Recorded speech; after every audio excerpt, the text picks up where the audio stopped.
ഒരു variety noodles recipe കണ്ടാലോ? അപ്പോൾ ഞാനിവിടെ എടുത്തേക്കുന്നത് ഇൻഡോമി നൂഡിൽസാണ്. അപ്പോൾ ഈ ഒരു നൂഡിൽസിൻ്റെ പാക്കറ്റിനകത്ത് വരുന്ന പൊടി ഐറ്റംസ് ആയിരുന്നു ഇതെല്ലാം. ഫ്രൈഡ് ഒണിയൻ ഉണ്ടായിരുന്നു, അതേപോലെ സീസണിങ് ഓയിലുണ്ട്, പിന്നെ അതേപോലെ തന്നെ സോയാ സോസ്, അങ്ങനെ 2-3 എക്സ്ട്രാ സോസൊക്കെ ഉണ്ടായിരുന്നു.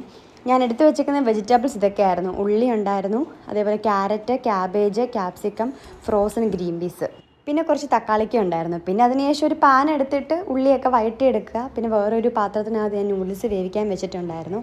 ഈ ഒരു വെജിറ്റബിൾസ് ഒന്നും ഫുൾ അങ്ങ് വേവേണ്ട ആവശ്യമില്ല. ജസ്റ്റ് നമുക്ക് ആ നൂഡിൽസ് കഴിക്കാൻ നേരം ഒന്ന് വഴണ്ട് കിട്ടിയാൽ മതി. അപ്പോൾ ഇത് ഓരോ വെജിറ്റബിൾസായിട്ട് ഞാൻ ആഡ് ചെയ്യുന്നുണ്ട്. എനിക്കിഷ്ടമുള്ള വെജിറ്റബിൾസ് യൂസ് ചെയ്യാം കേട്ടോ. അപ്പോൾ ഈ ഒരു നൂഡിൽസാണ് ഞങ്ങൾ പൊതുവേ വാങ്ങിക്കാറുള്ളത്. നല്ലൊരു വെറൈറ്റി ടേസ്റ്റ്. ഈ ഒരു നൂഡിൽസിനൊരു വെറൈറ്റി ടേസ്റ്റ് ആട്ടോ. അതാണ് നമ്മൾ എപ്പോഴും ഒരു നൂഡിൽസ് വാങ്ങാറുള്ളത്.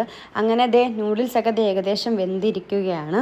പിന്നെ എന്താണ്, ലാസ്റ്റായിട്ട് വെജിറ്റബിൾസിൻ്റെ കൂടെ നമ്മൾ തക്കാളിക്ക് ആഡ് ചെയ്തിട്ടുണ്ട്.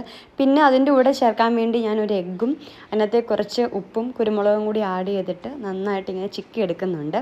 പിന്നെ നമ്മൾ വഴറ്റി വെച്ചേക്കുന്ന വെജിറ്റബിൾസിനകത്തോട്ട് മസാലപ്പൊടികൾ ആഡ് ചെയ്യുന്നുണ്ട്. പിന്നെ അതൊക്കെ ഒന്ന് വഴണ്ട് വന്നതിന് ശേഷം ഒരു സൈഡിലോട്ട് ഇച്ചിരി എണ്ണ ഒഴിച്ചിട്ട് ആ ചിക്കി വെച്ചേക്കുന്ന മുട്ടയും കൂടെ അതെല്ലാം കൂടെ ഒരുമിച്ച് ഇളക്കി പിന്നെ ഈ ഒരു നൂഡിൽസിനകത്തോട്ട് ആഡ് ചെയ്യുന്നുണ്ട്. അപ്പോൾ ഞാൻ പറഞ്ഞില്ലേ, ഇതൊരു നല്ല ടേസ്റ്റാണ്. അപ്പോൾ ഈ പച്ചക്കറിയൊക്കെ കഴിക്കാത്ത പിള്ളേരെയൊക്കെ നമുക്ക് ഇങ്ങനെ വേണേൽ പറ്റിക്കാൻ പറ്റും. അത് ലാസ്റ്റായിട്ട് ആ ഫ്രൈഡ് ഒണിയനും കൂടെ ആ നൂഡിൽസിനകത്തോട്ട് ഞാൻ ആഡ് ചെയ്യുന്നുണ്ട്. അപ്പം ഈ ഒരു നൂഡിൽസിൻ്റെ കുക്കിംഗ് വീഡിയോ ഇഷ്ടമായെങ്കിൽ ലൈക്ക് ചെയ്യുക, ഷെയർ